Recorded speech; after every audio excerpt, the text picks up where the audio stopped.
So my name is Linda Blade. I am president of Athletics Alberta, which is the track and field sport association for Alberta. I am a sport performance fitness professional by profession, and I work with athletes and coaches every day in the trenches of sport. So my role in terms of the association is actually president of the board.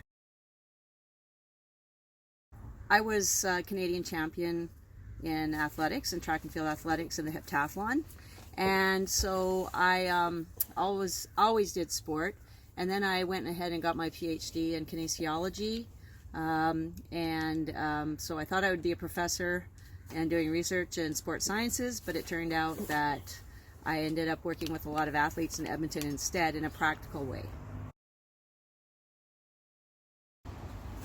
I'm not that familiar with radical feminism. I've been a conservative most of my life and just pretty much just a woman married to the same man for 30 years, have 2 children, just care about coaching athletes, and wasn't really aware, have never been aware of too much of what's going on in the women's movement. It obviously affects me, but I was one of those women who just kind of go along and think everybody else is resolving issues. And I've actually lately learned my lesson that you can never stop paying attention. My introduction to trans athletes in sport actually came about a year ago, January 2018, when I was asked to serve on a gender committee for Athletics Canada, the national governing body for track and field in Canada. And it turned out that I had the opportunity to look at some documents that showed what sort of a trans inclusion policy meant. And I guess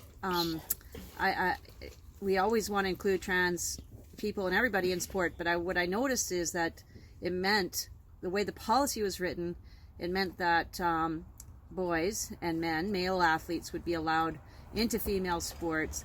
And as a human biologist, I know that that's really unfair, that the male body has an extraordinary advantage in terms of heart function, lung volume, bone structure, muscle strength. There's just so many things from a biological perspective that cannot really be overridden or undone. And so we need to figure out a way that to have a policy that, you know, doesn't harm women and girls or make sport inaccessible to female athletes. My biggest concern is that I don't really know how we can run a sport, especially the female athlete section in sport, if we're going to have a completely open category. Inevitably, if enough people identify into women's sport, women just won't really have a chance. They won't be making the finals. They won't be making the podiums. They will be very discouraged. And we've done everything we can for the last 50 years to encourage women and girls to be involved in sport. And it just seems like a step backwards to put female athletes at a disadvantage. And so the other part of the policy, I think, that really bothers me is that officials are going to be very, very frightened and afraid to say anything if they're getting sort of maybe intimidated by the issue. And if we can't have officials volunteering for our sport, we don't have competitions, that means we really don't have sport. So I think it threatens sport in a very sort of subtle way. And really at the grassroots level, we will find us almost impossible to run sport unless we have a really clear understanding about where the lines are.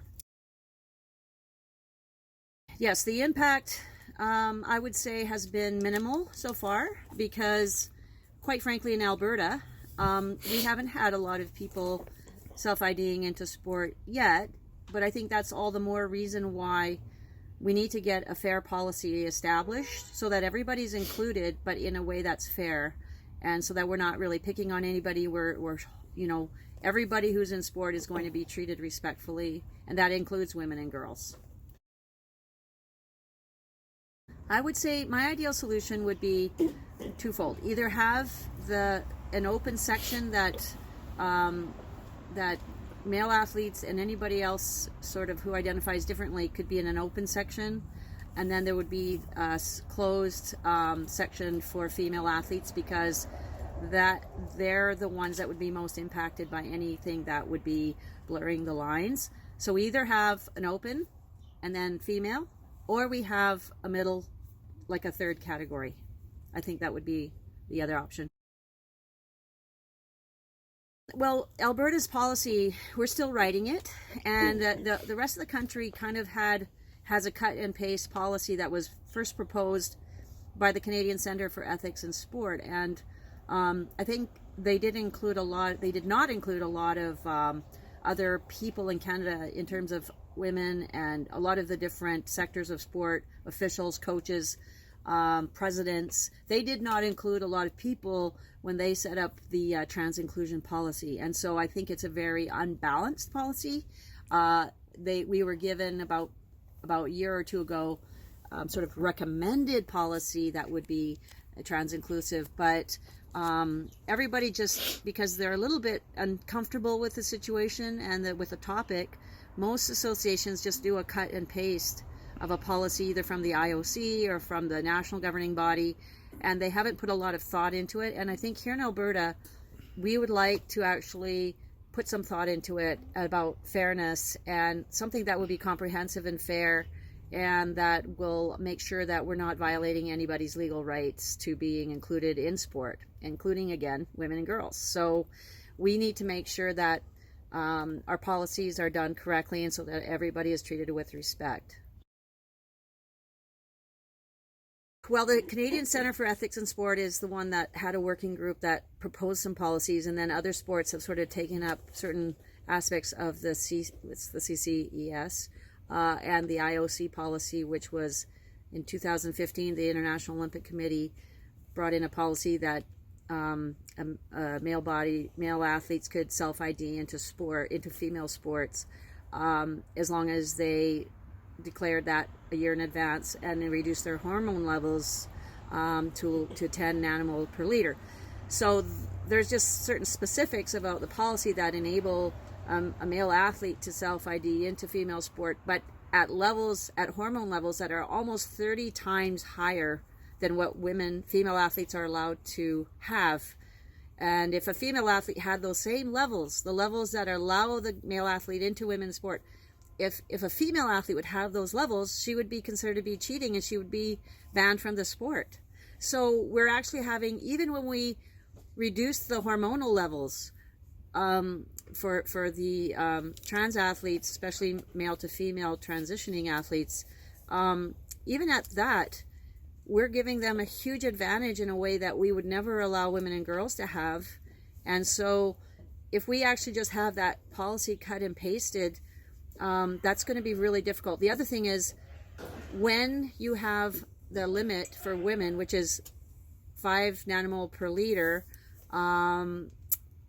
if you're going to make, let's say, male athletes come to that level, there's a problem of how do you monitor that?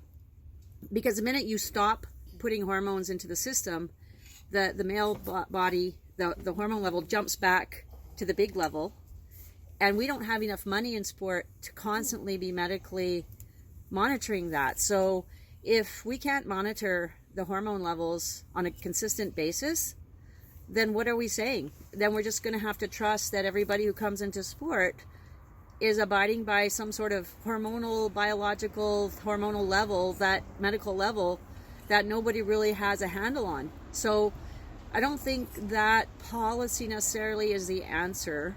That's why if you have an XY chromosome, which means XY karyotype male, you really shouldn't have access to female sport in a sense. You should have maybe another category. Yeah, internationally, it's interesting. As I sought for help and assistance in Athletics Alberta, I was looking to try to formulate a policy that would make sense. I was contacted by Fair Play for Women in the UK, Fair Go for athletes. I think it's Fair Go in New Zealand. There's various organizations around the world where women are starting to become aware of the threat to female sport, and are trying to figure out how do we influence the international sport policies in a way that's fair. Yes, Chris Moser is one of the few cyclists who has gone from female to IDing as a male, and has done quite well internationally.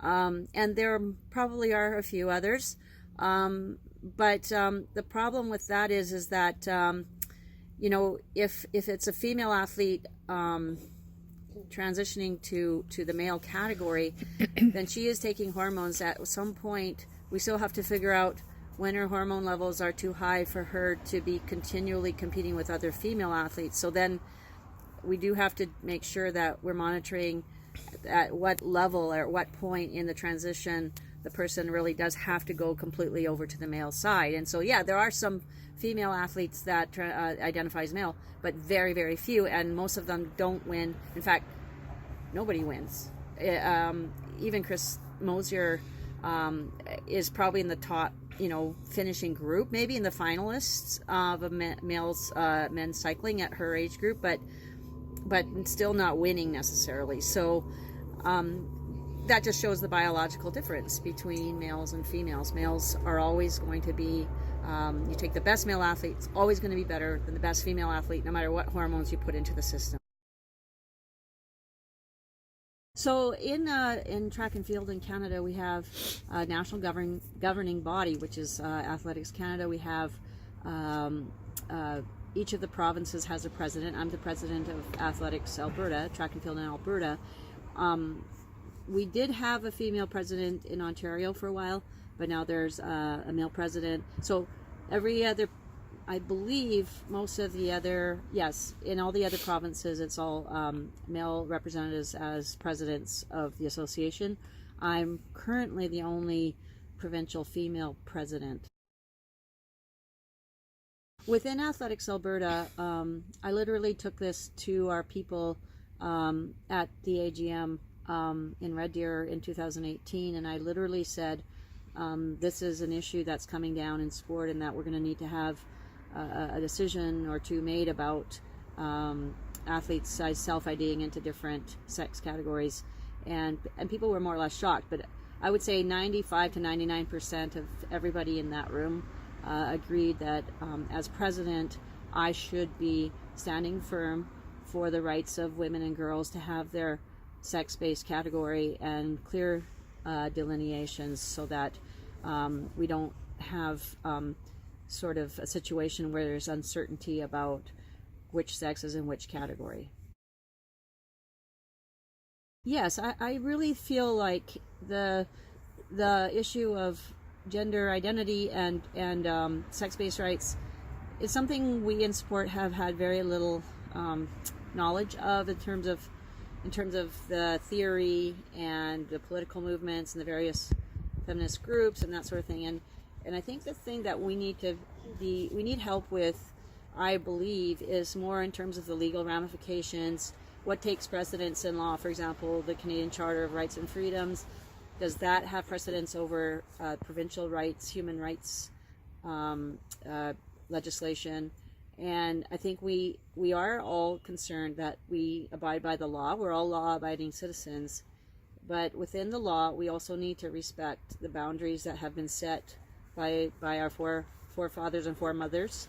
And it's interesting that here we are in Edmonton and in Alberta and the famous five, and the suffragette movements and the human rights for females. I mean, Emily Murphy and her crew, they really did break the way and ground for women to have fairness and be considered persons under the law. And if we don't stand our ground now, female athletes will be excluded persons from sport. And I think this is just a new battle for this century. I mean, I feel like, we, in all the progress we make, we always have to be vigilant to not slide backwards. So I believe that if there are feminist groups and radical feminist groups in Alberta willing to help, I'm more than open to your suggestions and to your assistance. I humbly accept it, because I really have no clue about labels or who does what or whose position is what. If we're all concerned about fairness for women and female athletes in sport, then I say that, you know, we have to be open to be working together and to be helping each other out in the ways that we can and with the knowledge in our respective realms of endeavor.